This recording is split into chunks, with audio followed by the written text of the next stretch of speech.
एक बोधिसत्व सिद्धार्थ गौतम जब बुद्ध बने, उन्हें ऐसा क्या मिला जिस वजह से वो बुद्ध बने? कई बार खाने को लेके आते हैं, आपने हिंसा की, उसे खाया, तो आपका क्या व्यू है as an Buddha in his Dhamma book से लेके?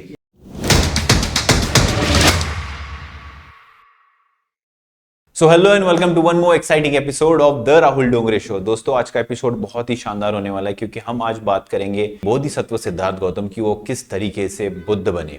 और उस चीज पे बात करने के लिए आज हमारे साथ में है सुभाष शेंडे सर। सर का एक्सपीरियंस की अगर मैं बात करूं तो ये 32 ईयर्स एज अ टीचर रह चुके हैं। लास्ट 16 ईयर्स से ये धम्म पढ़ा रहे हैं बोधि ट्री दीक्षा भूमि के नीचे बैठ के, और इनके अंतर्गत रहते हुए काफी सारे प्रवक्ता बने हैं, काफी सारे भिक्षुस को इन्होंने नॉलेज दिया है। So sir, thank you and welcome to the show sir. Thank you Rahul. Yes sir, जब हम बात करते हैं सिद्धार्थ गौतम की, एक बोधिसत्व की, तो इसमें सबसे पहला एक टर्म जो होता है कि बोधिसत्व लोगों को समझ में नहीं आता कि व्हाट इज बोधिसत्व। तो आप अगर शॉर्ट में बता पाए कि what is Bodhisattva. Baba Saheb the Buddha and is Dhamma में लिख रहे हैं कि Bodhisatta is a person who is on the way to become the Buddha. तो सिंपल उन्होंने जो बताया है कि बुद्धत्व की राह पे जो होता है उसे बोधिसत्व कहते हैं। ओके, तो जो व्यक्ति बुद्धत्व की राह पे और आगे चल के हो सकता है कि वह बुद्धा बने, तो वह बोधिसत्व है। तो इसमें सर, जब हम सिद्धार्थ गौतम की बात करते हैं, बुद्धा इन इस धम्मा में क्या लक्षण बताए गए हैं उनके एज एन बचपन के, कि क्या उनके पास में इस तरीके की क्वालिटीज थी जिसको देखते हुए वह बुद्ध की ओर बढ़ गए? यस। तो सिद्धार्थ जो गौतम है वो बचपन में ही काफ़ी ऐसी बाबा साहब लिख रहे और कि भाई वो काफ़ी करुणामय थे और उन्हें कोई भी एक्सप्लॉयटेशन जो शोषण है मानव का, वो बिल्कुल ही पसंद नहीं था और हिंसा भी वो देखना नहीं चाहते थे। और जब पता चला कि भाई जब वो अपने पिताजी के साथ कभी कभार अपने वो खेतों में जाते थे तो वो देखते थे कि भाई गरीब लोग, असहाय लोग जो वहाँ पे काम कर रहे हैं, और फिर ये अपने पिताजी से सवाल करते थे कि भाई ये गरीब लोग एक काम करे और हम उनके मेहनत पे जिए। सो यस, तो हाउ इट इज़ पॉसिबल, तो ये कैसा? तो इतने करुणामय थे वो कि वो अपने पिताजी माँ से भी सवाल करते थे। तो बचपन में ही उनका जो इनजस्टिस के तरफ जो ये था, मतलब कि भाई नहीं होना चाहिए, मानव कहीं नहीं, किसी का भी नहीं होना चाहिए, एक्सप्लॉयटेशन, इनजस्टिस और इनह्यूमैनिटी, इन सब के वो खिलाफ थे। तो हाँ, यस, तो पहले से ही सिद्धार्थ में बोधिसत्व के लक्षण ही थे। ओके, तो ये सारे लक्षण होते हैं बोधिसत्व की, करुणा, मैत्री, लोगों के प्रति दया भाव, ये सब चीजें उनके अंदर होनी चाहिए। और ये बाबा साहब भी बताते हैं कि उनके बोधा इन इस धम्मा में ये सब चीजें थी। जब बहुत सारे लोग सर इसमें क्वेश्चन करते हैं कि बुद्धा सिद्धार्थ जो थे एक्चुअली, वो जब घर छोड़ के जाते हैं तो उन्हें घर छोड़ने की क्या जरूरत थी? उन्होंने तो लेडीज पे, उनके परिवार पे अत्याचार किया, इससे उनको एक असहाय छोड़ के वो निकल गए। तो क्या ये सही है? लोगों का क्या विचार है? ना, दैट इज एब्सोल्युटली रॉन्ग। लोगों ने पढ़ा ही नहीं है और जो बता रहे हैं उनके तो बिल्कुल ही स्टडी नहीं है। सिद्धार्थ जो गौतम है, जब शाक्य संघ में जब विवाद हुआ वो रोहिणी नदी के पानी के बंटवारे के ऊपर, तो सिद्धार्थ ने बोला है कि इसमें से मध्यम मार्ग निकालना चाहिए। कॉम्प्रोमाइज़ की बात कर रहे हैं सिद्धार्थ, और to solve the problem compromise. तो भाई आप लोग 2 चुनिए, वो चुनेंगे, फिर हम 5वां चुनेंगे, and the permanent council of arbitration, ये प्रॉब्लम को छुड़ाने के लिए ऐसा होना चाहिए।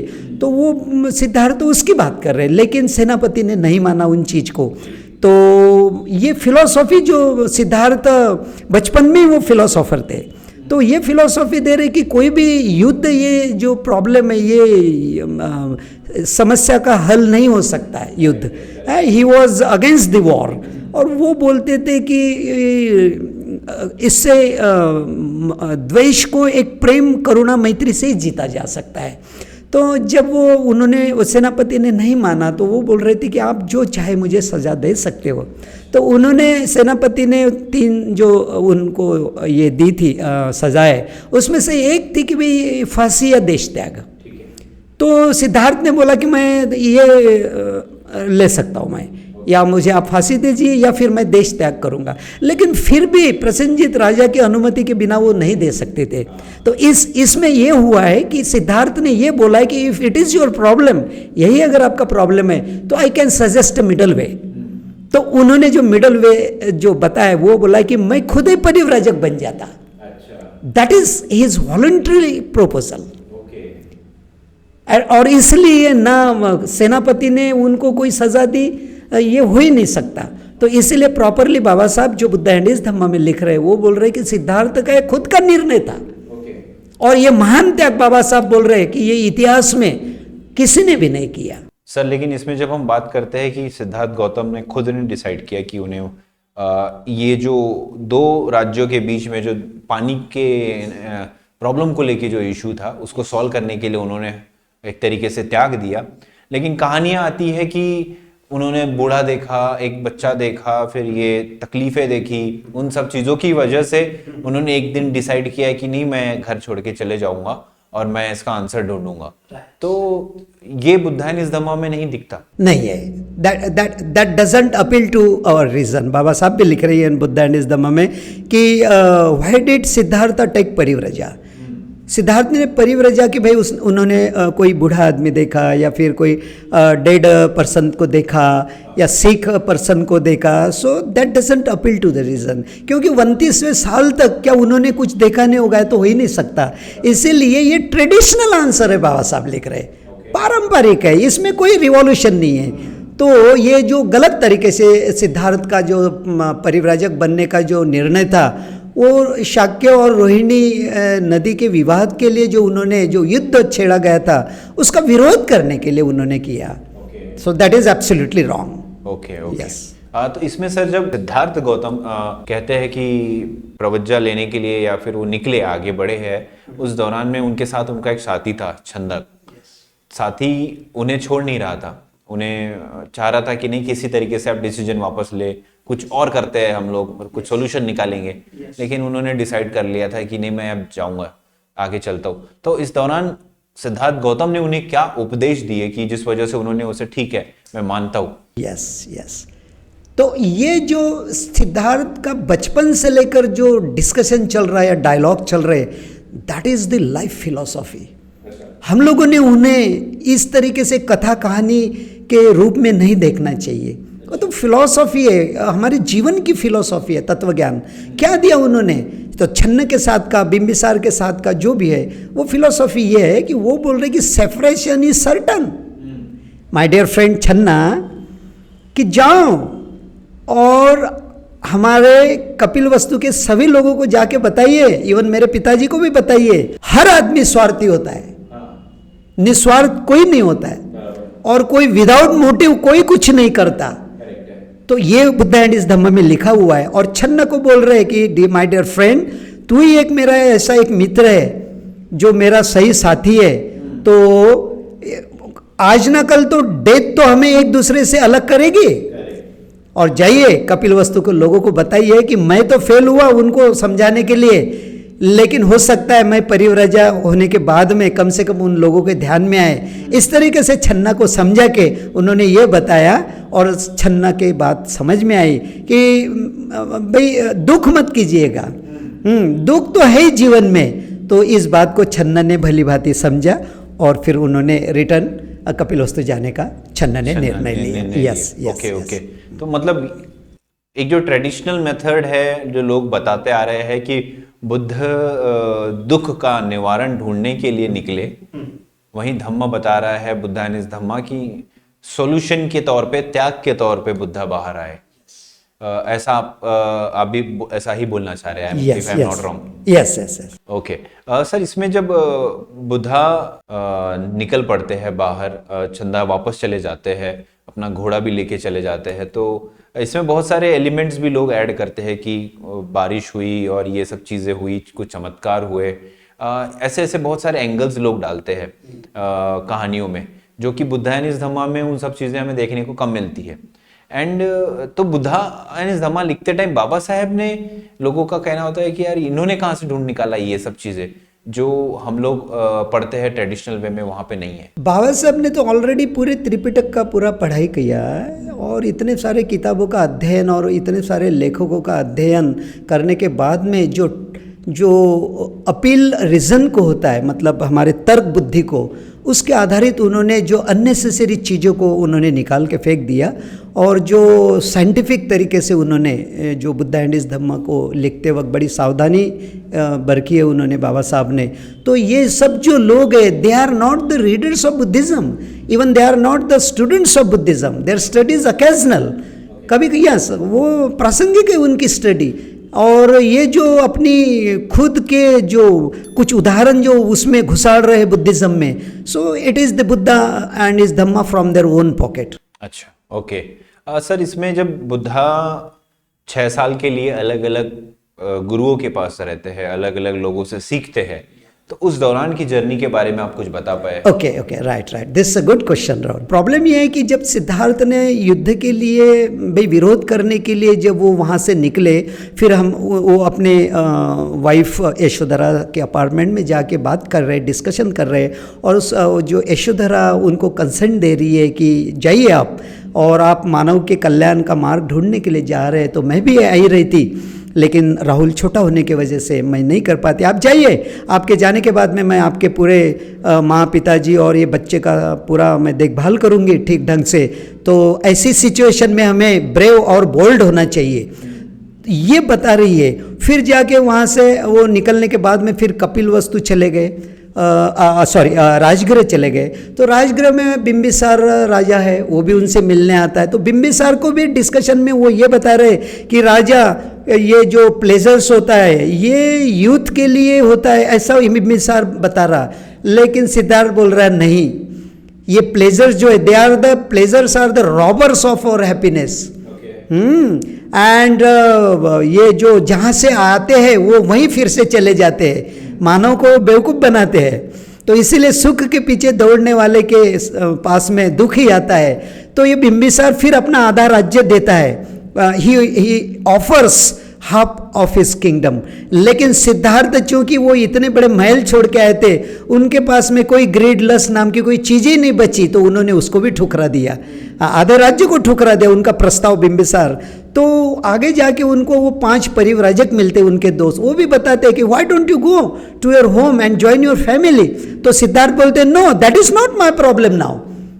वो युद्ध की समस्या खत्म होने से मेरा प्रॉब्लम नहीं समाप्त हुआ है। तो वो आगे ये बोल रहे हैं, उनको बता रहे हैं कि मैं जो देख रहा हूँ मेरा प्रॉब्लम अभी बढ़ गया है, इन ए न्यू पर्सपेक्टिव। उन्होंने अब नए परिप्रेक्ष्य में अपना प्रॉब्लम को देखा, तो उन्हें पता चला कि ये प्रॉब्लम समस्या मिट नहीं गई है।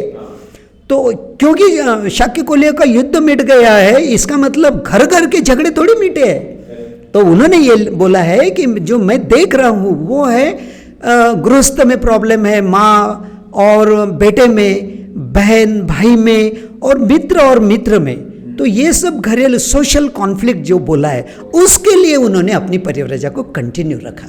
ये हमें समझना चाहिए। ओके। तो मतलब ऐसा था कि फिर एक प्रॉब्लम तो सॉल्व हो गई थी कि रोहिणी नदी के जो मैटर थे वो डिस्प्यूट को सॉल्व हो गया, लेकिन दूसरे उनके दोस्तों ने भी कहा कि आप वापस चले जाइए, अब आप जा सकते हैं क्योंकि प्रॉब्लम सॉल्व हो गई है। लेकिन तब बुद्धा का जो प्रोस्पेक्टिव था लोगों को देखने का, उसमें परिवर्तन हुआ और वो जो विजन था वो बढ़ गया, जिस वजह से फिर वो अपने आप को तपाने लगे, अपने आप को पकाने लगे ताकि उस चीज का वो सोल्यूशन फाइंड आउट करे। तो फिर उन्होंने वो जो दुख क्यों है उसको उन्होंने पकड़ना, उसको उस पॉइंट को उन्होंने पकड़ा बेसिकली। उस जर्नी के बारे में सर कुछ बता पाए? ओके, तो जब उन्हें पता चला कि भाई दुख क्या है, बाबा साहब वो पूछ रहे उसमें कि what was the concept of Buddha's about दुख, व्हाट वाज बुद्धास कॉन्सेप्शन। तो वो आगे ये बोल रहे कि this social conflict is the cause of suffering and sorrow. सामाजिक कलह ये जो संघर्ष है, ये समस्या ही, this is the root of all your suffering and sorrow. तब जाके उनको पता चला कि इसको how to solve this problem. Then he concentrated on removal of this sorrow, ना कि there is a suffering in the world. ये प्रॉब्लम, इसके ऊपर सिद्धार्थ गौतम ने कॉन्सेंट्रेट नहीं किया। तब उन्होंने वो 4 स्टेजेस में वो चले गए। तो जैसा कि रीजनिंग एंड इन्वेस्टिगेशन है पहली, फिर दूसरी है he concentrated on his problem, then second he the third one was he added equanimity and mindfulness, and the fourth one was he added purity to equanimity and equanimity to mindfulness. तब जाके उन्हें यह पता चला कि there is a suffering in the world and there is a way of removal of suffering, and then he concentrated on the second problem, how to remove the sorrow and suffering from the world and how to make mankind happy. In that he was, the Siddhartha was very much interested. And when he asked himself, जब उन्होंने फिर खुद को ये पूछा कि भाई इसके causes क्या है, जो आदमी सफ़र करता है, दुख झेलता है, तो इसके पीछे क्या कारण है, तब उन्हें यह पता चला, दुखों का कारण भी पता चला और निवारण भी पता चला, जिसे हम कहते हैं कि सम्मा बोधि, राइट एनलाइटनमेंट। ओके या सो ये है उसका। इसमें सर जब सिद्धार्थ 6 साल में अलग अलग टीचर्स के पास में थे, तो हर टीचर की एक अलग एक्सपर्टी थी, हर टीचर का एक अलग नॉलेज था, और कहते हैं कि सिद्धार्थ गौतम की ग्रास्पिंग पावर काफी अच्छी थी। वो काफी अच्छे से बहुत जल्दी सीखते थे। तो वो अपने टीचर्स को क्यों छोड़ते थे? हाँ, राइट। ये भी इतना बढ़िया सवाल है राहुल कि ये अगर लोगों को समझ जाए ना तो पूरा बुद्धिज्म ही समझेगा। उसमें ये प्रॉब्लम है कि वो Siddharth was in search of solution for his problem of social conflict. तब जाके कुछ लोगों ने उन्हें बताया कि भाई एक Alara Kalama, one who is expert in Sankhya philosophy, and then फिर उनको और दूसरा गुरु मिला, वो उद्दक रामपुत्ता। तो उनकी जो फिलोसॉफी थी वो थी कि how to concentrate and how to control the breathing, that was their problem. सांस को नियंत्रित कैसा रखना, ये उसमें वो शिक्षण में वो माहिर थे। लेकिन सिद्धार्थ ने वो भी किया, लेकिन the fact is that he used to ask his teachers कि is there anything remain further to be learn. Then उनके कुछ रहा है क्या, तो गुरु कुछ रहा है क्या, तो उनके गुरु बोलते थे no Siddhartha, whatever we have all given you, हमने सब कुछ दिया। तो सिद्धार्थ उन्हें कहते थे will you please allow me to leave you, क्या आप मुझे छोड़ने की इजाजत दोगे? ये सवाल इसलिए पूछ रहे थे क्योंकि he was not getting the solution for his problem, always had failed. और कोई भी वो जो ओल्ड फिलोसॉफीज थे, उनकी सोशल फिलोसॉफीज लिख रहे उसमें वो उस वक्त की थी वो, लेकिन सिद्धार्थ को उन फिलोसॉफी में कोई उसका हल नहीं मिला, या इसलिए वो अपने गुरु को छोड़ते थे। या इस दौरान फिर जब बुद्धा गुरु को छोड़ के अलग अलग मेथड यूज कर रहे हैं, खुद को तकलीफें देने वाली चीजें कर रहे हैं जिससे कि वो कुछ पा पाए, कुछ अचीव कर पाए, तो इसमें अपने शरीर को भी पूरा जला देना, अपने शरीर को पूरा नुकसान कर देना, इस दौरान उन्होंने अनुलोम विलोम प्राणायाम और बाकी सारी चीजें भी की होगी, या फिर विपस्सना, या फिर हम लोग कैसे कहते हैं आनापान सती की भी प्रोसेस की होगी। तो ये सब चीजें उन्होंने तब अटेंड की, या उन्हें बाद में जब उन्होंने एक्चुअल वे फाइंड आउट की उस दौरान उन्होंने उसे अप्रोच किया? Right, no, when he was on the way for the solution of his problem, तब उस वक्त के जो माहिर लोग थे उस प्रशिक्षण में, तो उनके नाम बिल्कुल बता रहे, और बीइंग स्टूडेंट्स, सिद्धार्थ विद्यार्थी होने के नाते उनको फॉलो कर रहा है। इसका मतलब ये नहीं है कि वो फॉलो करने से उसको बुद्धत्व की प्राप्ति होगी, no, that is absolutely wrong. तो उन्होंने जब आगे हम लोग उसको पढ़ते हैं तो उनको ये पता चला कि भाई ये शरीर को कष्ट देने से कुछ हासिल होने वाला नहीं है। तो वो उनका कहना है कि जिस आदमी ने अपनी शक्ति को खोया है उसे कभी भी नया प्रकाश नहीं प्राप्त हो सकता। हाँ, तो उसको सिद्धार्थ को अन्न की जरूरत महसूस हो गई, और उस वक्त वो सुजाता नाम की जो एक लेडी थी, काफ़ी दिनों के बाद में उसको पुत्र की प्राप्ति हुई थी, तो वो अपनी अन्न लेके आई she brought the food for not for Siddhartha. वो तो बोल रही थी कि मुझे अगर कोई पुत्र की प्राप्ति होती है तो ये पेड़ को मैं ऐसी एक प्रदक्षिणा मारूंगी और ईयरली ऑफरिंग जिसको बोला है उन्होंने, तो वो तो ऐसी वो लाई थी वो खाना सोने के पात्र में इन अ गोल्डन बाउल, लेकिन that was not for Siddhartha. Luckily Siddhartha was there and he felt the need of food, तो इसीलिए उन्होंने जो सुजाता ने लाया हुआ जो अन्न है उसको ग्रहण किया, और तब जाके उनको ये पता चला कि क्या is the self mortification is called the religion, कि भाई ये शरीर को तकलीफ देना क्या यही धर्म है, इसी का ही नाम धर्म होता है। तब उनके ये पता चला कि नो, तो वो आगे ये बता रहे कि बोल रहे कि without thought body is like a dog, विचार के बिना शरीर कुत्ते के समान है। तो mind is the centre, it is the perfect instrument through which light can come to man. मानव का जो चित्त है, जो मन है, यही सभी अच्छाइयों और बुराइयों की जननी है। तो इसीलिए शरीर को अगर अच्छा रखना है तो मन को अच्छा रखना पड़ेगा, और अगर मन को अच्छा रखना है तो शरीर को अच्छा रखना पड़ेगा। This is the philosophy what the Siddhartha is giving. Correct correct. तो इस दौरान फिर जब सुजाता का जो ऑफरिंग है उन्होंने लिया और उन्हें फील हुआ कि यार मैं कुछ गलत कर रहा था, मैं गलत रास्ते पे था, शरीर को डिग्रेड करके कुछ होने वाला है नहीं, एट दी एंड मैं किसी को कुछ बता भी नहीं पाऊंगा और मेरा भी कुछ होगा नहीं। उसके बाद में सर क्या हुआ कि बुद्धा ने अपना वे बदल दिया और उन्होंने हाँ डिफरेंट वे में चीजें करनी। Yes yes yes. तो उनके ध्यान में है कि भाई ये बॉडी को चित्त चलाता है, तो he concentrated on the mind. उनका कहना यह है कि if there are good thoughts in the mind then the words and deeds are good. भाई ये मन ही है जो सभी अंगों का मुख्य है, तो हमारे बॉडी को अगर माइंड चलाता है, तो he said that to control the thought is alone befitting, and that's why he is called the first psychologist of the world. अभी वो श्वास नियंत्रण से को छोड़कर अभी वो विचारों के नियंत्रण के ऊपर आए, और यही इसका नाम चिंतन है, कॉन्टेम्पलेशन। तो इसलिए वो अभी उनका जो विषय बना ये अभी माइंड बना। Okay yes okay.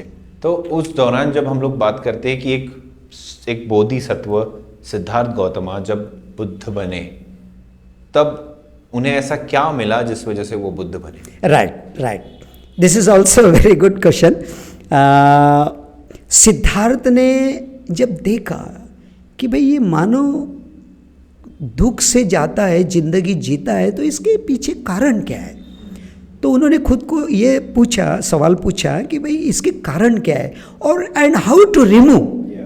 तो उनको ये दोनों प्रश्नों के जिस वक्त उन्होंने अपना कंसंट्रेशन किया उस प्रॉब्लम के ऊपर, इन्वेस्टिगेशन किया, रीजनिंग किया, he was mindful and thoughtful.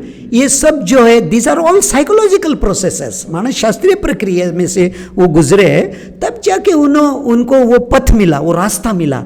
Then he got the solution, and that solution is called बुद्धत्व, that is called the right enlightenment, that is called सम्मा बुद्धि। या तो इसलिए उस वक्त से वो पेड़ को, जो पीपल का पेड़ है, उसे बोधि वृक्ष कहा जाता है। यस, तो 10 पारमिता को फॉलो करके और 10 स्टेजेस से गुजर के वो बुद्धत्व की प्राप्ति की।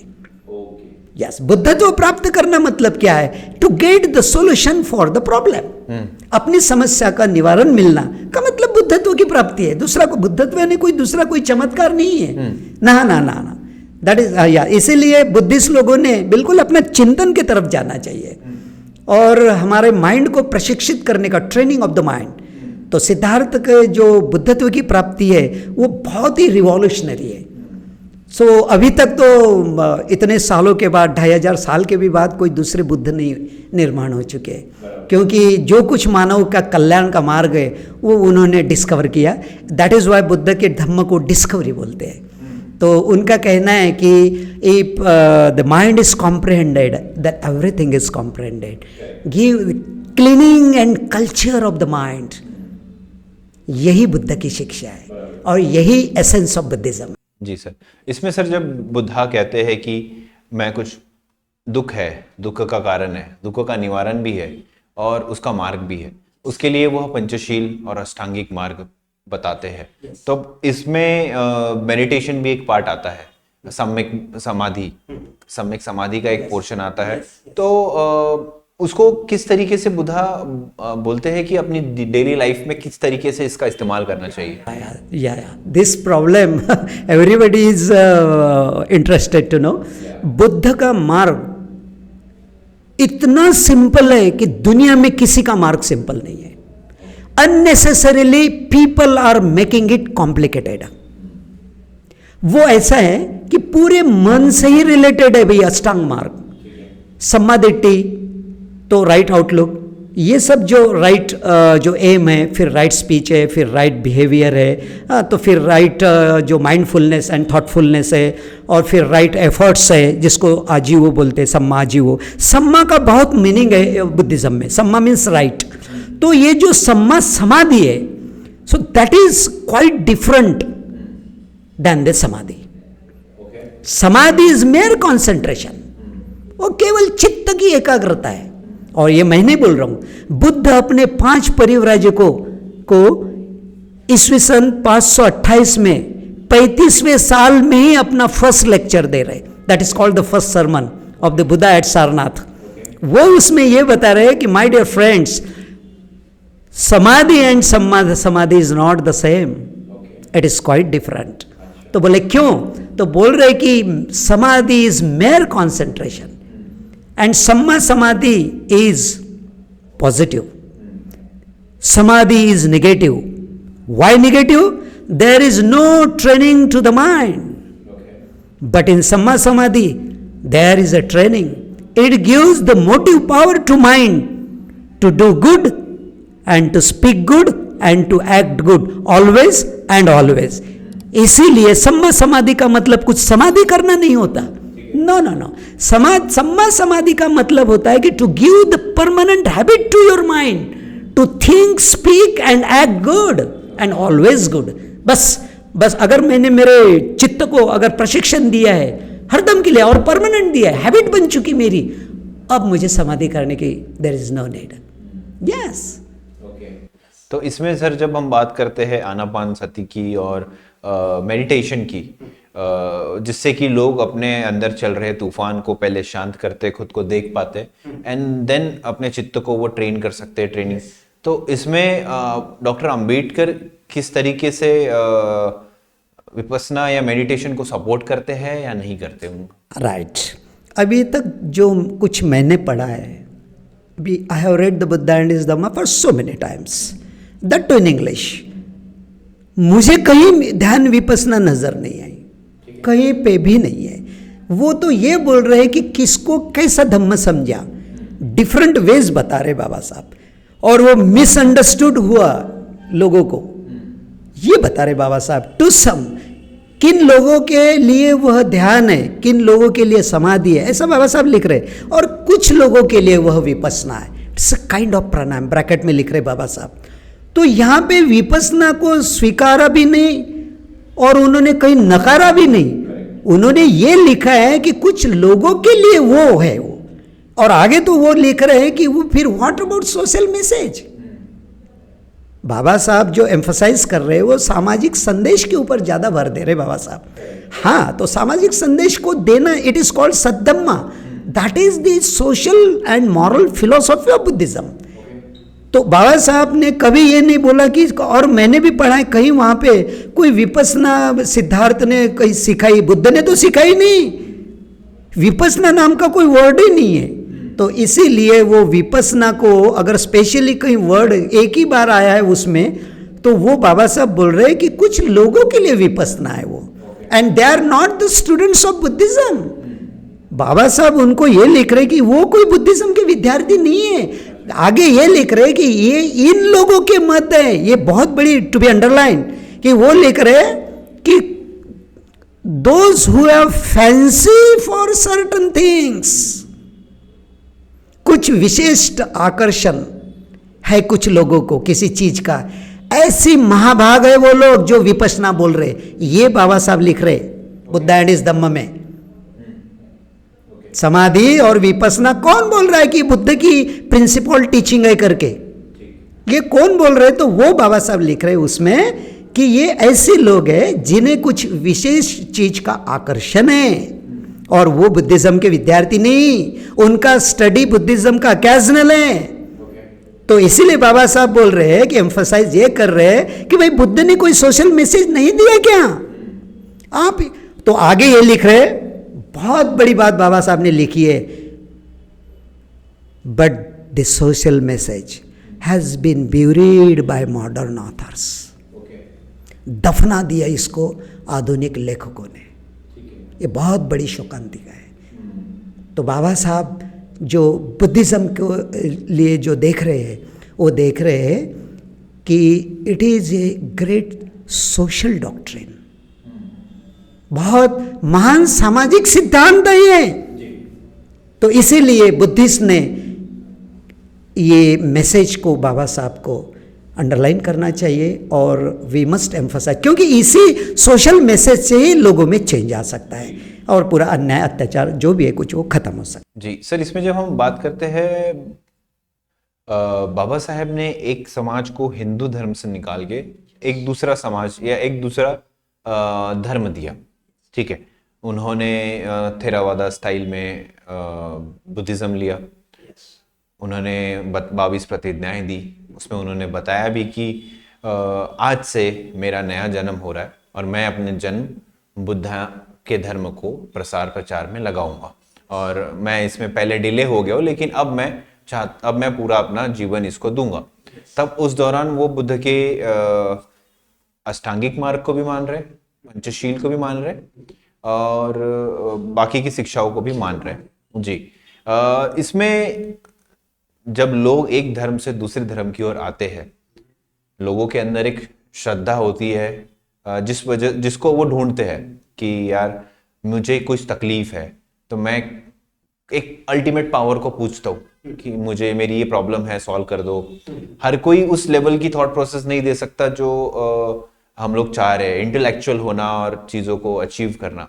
तो ऐसे में लोगों को बुद्धिज्म कैसे समझना चाहिए कि अगर उनकी कोई तकलीफें है तो वो हर बार इंटेलेक्चुअल, जैसे उनके घर में कोई तकलीफ हो रही है, उनके घर में कुछ हो रहा है, वो दुख में है, वो हर समय शांत नहीं हो सकते। इस वजह से भी कई बार लोग डाइवर्ट होते, अलग अलग रूट्स की तरफ जाते हैं और सॉल्यूशन ढूंढने की कोशिश करते हैं। ऐसे में बुद्धिज्म कहाँ उनके काम आएगा? राइट। ये तो इतना, राहुल आपने जो सवाल पूछा है, ये practical day to day life का प्रॉब्लम है। हाँ, तो this is called applied Buddhism. This is a new concept now कि being a psychologist, Buddha was the first psychologist, क्योंकि उन्होंने ही माइंड को अपना ये बनाया, सब्जेक्ट मैटर बनाया। और हमने क्या करना चाहिए बुद्धिज्म को फॉलो करने के लिए? बहुत सिंपल है, it's very simple. Even common man can live in nibbana. What is that nibbana? तो भाई हमारे माइंड को ही ऐसा ट्रेन करो। तो ट्रेन क्या कीजिएगा? उन्होंने बोला पाथ ऑफ प्योरिटी, पंचशील जो है, this are the principles of happy life. मैं भाई झूठ नहीं बोलूँगा, चोरी नहीं करूँगा, बुरे विचार नहीं लाऊंगा, कोई मद्यपान सेवन नहीं करूँगा, और किसी की हिंसा नहीं करूँगा। जो कुछ उन्होंने 5 प्रिंसिपल जो दिए, उसी से तो खुद का दुख दूर हो जाता है। There is no need to कि किसी को वर्शिप करना है या किसी रिचुअल्स को या फिर राइट्स को कुछ फॉलो करना है, ऐसा कुछ भी नहीं है। प्रॉपरली क्या हुआ, सिंपल तरीके से सिद्धार्थ जाते थे जब बुद्ध बनने के बाद में, और कॉमन लोगों को उन्होंने चेंज किया। तो क्या चेंज किया? तो उनका जो सोच है उसको बदल दिया उन्होंने। यस, तो जैसा अभी अंगुलीमाल है, तो अंगुलीमाल को बोला कि there is a good in every human being, if you give it a chance it will transform you. कि अंगुलीमाल आप अच्छा आदमी हो, क्योंकि मोटिवेशन ये जो टॉपिक आया साइकोलॉजी को, ये बुद्ध से ही आया हुआ है। हाँ, तो वो बुद्ध मोटिवेट करते थे लोगों को जीने के लिए। अच्छा, तो जो कॉमन लोगों के लिए क्या चाहिए अभी पंचशील का पालन करना, और दूसरा जो है कि अष्टांग मार्ग जो उन्होंने दिया, और 10 पारमिता दिए हुए, ये this is nothing but A complete package of your personality development. तो ये हमारा जीवन जीने का मार्ग, जिसे हम धम्म कहते हैं, तो पर्सनैलिटी डेवलप में क्या है, शीलवान होना चाहिए। और फिर हम लोगों ने क्या है कि सभी के साथ में अच्छा बर्ताव करना चाहिए, सभी के साथ में इफेक्टिव कम्युनिकेशन करना चाहिए, और हम लोगों ने माइंडफुल रहना चाहिए, थॉटफुल रहना चाहिए, और हमारे माइंड को परमानेंट हैबिट देना चाहिए। इससे ज़्यादा दूसरा कोई बुद्धिज्म नहीं है। तो सब अकुशलस्य अकरणं कुशलस्य उपसंपदा और सचित परियोदपनं, भाई I will clean and culture my mind, and this is the teaching of Buddha. यही बुद्ध की शिक्षा है। अब इससे ज़्यादा हमें बाकी और कुछ कर्मकांडों में जाने की जरूरत ही नहीं है। कर्मकांड का जीवन धार्मिक जीवन होता है, और शील पालन का जो जीवन है वो निब्बान की ओर बढ़ते हैं हम लोग। This is the difference between the Dhamma and religion. Religion is a personal concept, Dhamma is a social concept, क्योंकि it is the unique amalgam of करुणा एंड प्रज्ञा। Okay, Buddhism. या बिल्कुल सर। सर इसमें जब हम लोग एक और चीज होती है कि जब बुद्धा कहते हैं कि पंचशीलों में कि हिंसा नहीं करनी चाहिए, हिंसा नहीं करनी चाहिए में फिर ये आता है कि क्या हिंसा नहीं करके खाना भी चाहिए, या हिंसा करके खाना नहीं चाहिए। बहुत सारी जो क्वेश्चंस लोगों के अंदर आते हैं, डाउटनेस, कई बार खाने को लेके आते हैं, आपने हिंसा की, उसे खाया, आपने मर्डर किया, वो एक हिंसा हो गई, किसी को मार देना। तो आपका क्या व्यू है as an Buddha and his Dhamma book से लेके? तो Buddha and is Dhamma, it is a life philosophy. अगर इसके ऊपर अगर हम चले, जैसा बुद्ध बोल रहे कि जो मेरे धम्म को देखता है वो मुझे ही देखता है, one who follows my Dhamma he sees me. तो यहाँ पे अहिंसा जो है, अहिंसा is intimately connected with Karuna and मैत्री। फॉर योर काइंड इंफॉर्मेशन हम लोगों को भी बताना चाहते हैं, और बाबा साहब ने लिखा भी हुआ है कि ये बुद्धा की धम्म ये कोई खाने पीने से नहीं है। It is not related to the food and eating. तो बुद्ध की अहिंसा जो है, उनका कहना है कि if there is a need then kill it, will to kill and need to kill. उन्होंने ये बोला है कि भाई विल टू किल को उन्होंने रिजेक्ट किया है। He accepted where there is need to kill. और वो भी उन्होंने बोला है कि it is depend on your prajna. Who will tell you to kill? You decide, आप डिसाइड कीजिए। तो जो मानव के कल्याण का, और अगर वो शरीर को पोषक है, तो उन्होंने कभी ऐसा बोला ही नहीं है कि उसे मारना नहीं चाहिए। और उससे क्या हो जाएगा? ही डिडंट से कि ही सेड दैट द हिंसा में be the last resort to save the good being destroyed by evil. अगर फिर हिंसा नहीं करेंगे तो अकुशल यहां इस पृथ्वी पे रहेगा, तो फिर नीड है तो उसे मारना पड़ेगा। तो इसीलिए उन्होंने कहा कि माय अहिंसा is quite keeping with the middle way. This is the difference between all other religion, अहिंसा और बुद्ध की अहिंसा। तो बुद्ध की अहिंसा खाने पीने से नहीं है, ना ना, बिल्कुल ना। यह है करुणा मैत्री से। अगर बुद्ध की अहिंसा पूरे वर्ल्ड ने अगर एक्सेप्ट की जाए ना, तो पूरा ये जो संसार है, ये पूरा यहाँ शांति रहेगी। सब लोग राइचस किंगडम ऑफ राइचसनेस यहाँ पे निर्माण होगा, सदाचार का राज्य निर्माण होगा। तो लोगों ने बुद्ध की अहिंसा को भी अलग तरीके से बताया है। तो इसीलिए मैं चाहता हूँ आपके माध्यम से, इस चैनल के माध्यम से, कि बुद्ध की अहिंसा बहुत रिवॉल्यूशनरी है। तो उन्होंने, बुद्ध ने अहिंसा को रूल नहीं बनाया, यस, बुद्ध ने उनकी अहिंसा को प्रिंसिपल बनाया। और प्रिंसिपल में होता है फ्रीडम, रूल में क्या होता है कि इधर you will be broken by the rule और you will break the rule, but in principle there is a freedom. So in Buddhism, that ahimsa is a revolutionary concept. There is a great need to understand it properly. Okay, okay. Sir इसमें एक और question आता है हमेशा कि Buddhism को धर्म के तौर पे लोग डालते हैं कि ये एक पर्टिकुलर धर्म है, उसे कंपेयर करते हैं फिर हिंदू, मुस्लिम, सिख, ईसाई, इन सब चीज़ों के साथ में। तो क्या बुद्धा धर्म बनाना चाह रहे थे? क्या उनकी पढ़ाई धर्म है, या फिर हम उसे किस एंगल से देखें? Yes, good good. So no, Buddha has discovered the Dhamma. There is a chapter, 4th chapter in the Buddha and his Dhamma, that what is the difference between religion and Dhamma. तो द बुद्धास धम्मा ही calls it as a religion. Religion को बुद्ध ने धम्म नहीं कहा. यह फर्क लोगों को समझने की बहुत जरूरत है. वो बोल रहे हैं कि जो जिसे मैं धम्म कहता हूं वो मेरा धर्म है. धम्म धर्म होना चाहिए, धर्म धम्म नहीं होना चाहिए. तो धम्म यानी morality, morality, fraternity, brotherhood, that is called the Dhamma. And he discovered it, the Dhamma. What is Dhamma? Dhamma ये है कि आपकी जो एक उसे इंस्टिंक्ट्स एंड डिस्पोजिशन कहते हैं बुद्ध, यानी जन्मजात प्रवृत्तियां, ये मानव को कैसे दुखी बनाती है, इसके ऊपर सिद्धार्थ ने रिसर्च किया. और इसीलिए उन्होंने जो वे पाया उस वे का नाम धम्म है. शीलों का पालन, यानी path of purity, path of righteousness and path of virtue. शील, सदाचार और सद्गुण, ये मार्ग को उन्होंने धम्म बनाया. तो वो मार्ग को बुद्धिस्ट लोगों ने अपना मार्ग, जीने का मार्ग बनाया. That's why that is our Buddhist way of happy life. तो इसीलिए ये बुद्ध ने कभी भी धर्म को खोजने की कोशिश नहीं की. There were so many religions at that time. 62 different schools were also there. They were following different ways. But no, Siddhartha has discovered the new path of life. That is called Dhamma. Okay, yes sir. जब बुद्धा ने इस धम्मा book की बात हम लोग करते हैं तो कई बार कुछ तार्किक लोगों का ये कहना होता है कि डॉक्टर अंबेडकर जिस तरीके से बुद्धा को देखते थे उन्होंने उसे वैसा लिखा.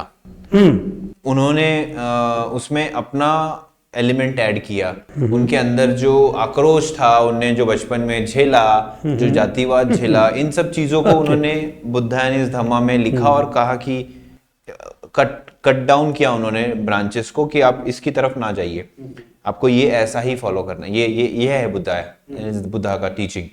तो इस जो व्यू को लेके आपका क्या विचार है? लोगों का जो ये तर्क आता है कई बार, ये लोग, बाबा साहब ने 35 साल पूरे धर्म का अभ्यास किया.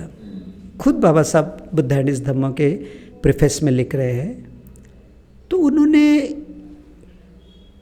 मानव कल्याण के लिए कौन सा रास्ता और कौन बता रहा, उस वक्त पूरी खोजबीन की बाबा साहब ने. He referred all the books and he had gone through all the books of religion, etc. etc. जब उन्होंने पाया कि सभी मानव को दुख का निवारण कौन बता रहा रास्ता, तब पूरी रिलीजन का कंसंट्रेशन है to reach the heaven, to worship the god, to propitiate the god, to follow the rituals and ceremonies. कर्म कांडों में लीन रहना ही यानी धर्म कहलाता है. वो जो मानवता, ये जो नैतिकता, ये भूल चुके थे बाबा साहब. वो at the end tribute to the Buddha में लिख रहे हैं कि it was morally dark age before the Buddha and intellectually backward age. तो बाबा साहब को पता था. तो बाबा साहब को लगा कि अभी ये मानव, पूरे मानव को, मानव जाति के लिए ऐसा कौन है टीचर जो ये रास्ता बता रहा कि कोई जाति नहीं, कोई वर्ण नहीं है, सभी समान है. तब जाके उन्हें पता चला कि बुद्ध बता रही है. तो इसीलिए हम लोग जो बोल रहे हैं कि ये बाबा साहब का धम्म है, बाबा साहब ने अपने ढंग से लिखा है, that is not the right thing. ना, ये हो ही नहीं सकता. क्योंकि आज भी बाबा साहब जाने के बाद भी और बुद्ध भी जाने के बाद में बुद्ध के रास्ते में कोई कमियां कोई नहीं ढूंढ सका. और there is nothing to be added and nothing to be deleted. Yes, that is why ये बोलना कि बाबा साहब ने अपने ढंग से लिखा या अपने ढंग से ये किया, नहीं. ये देखिए बाबा साहब की कमाल. अपने ढंग से अगर लिखा होता तो पूरा ये जो वर्ल्ड है ये बुद्धिज्म को नहीं एक्सेप्ट करता. मानवता जो है ये बुद्ध की प्राथमिक शिक्षा है. तो इसीलिए बाबा साहब ने जो ओरिजिनल, जो प्यूरिफाइड, रिसर्च्ड, जो बुद्ध का धम्म जो मतलब ढूंढ के निकाला, तो इसीलिए वो उन्होंने अपना जो किताब है, it is the greatest offering to the Buddha, and that the book entitled the Buddha and his Dhamma ये महान किताब बाबा साहब ने जो लिखकर हमारे और पूरे मानव जाति के ऊपर जो इतना बड़ा एक या क्या बोलेंगे अपन उसको, एक कल्याण किया, मानव जाति का उपकार किया, तो ये हमें कभी भी उस नज़र से नहीं देखना चाहिए। ये तो कुछ ऐसे लोग हैं जिनको बुद्धिज़्म का कुछ भी स्टडी नहीं है। ये बाबा साहब के ऊपर आरोप लगाना ये बहुत सीधी सीधी बात है, क्योंकि उनकी पढ़ाई भी अधूरी रहती है।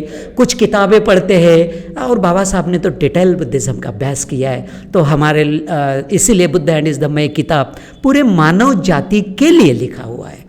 It is not only the Buddhist Bible, but no. It is the Bible of all humanity. So sir, at the end हम लोग लास्ट में पहुंच चुके हैं। मैं चाहूँगा कि आप इस माध्यम के जरिए बुद्धा एंड हिज धम्मा की आपकी जो नॉलेज है उसके बेसिस पे अगर कुछ यूथ को और लोगों को एक मैसेज दे पाए तो प्लीज़। राहुल, आपने जो हमें यहाँ बुलाया, आपका मैं really very thankful to your team and you also.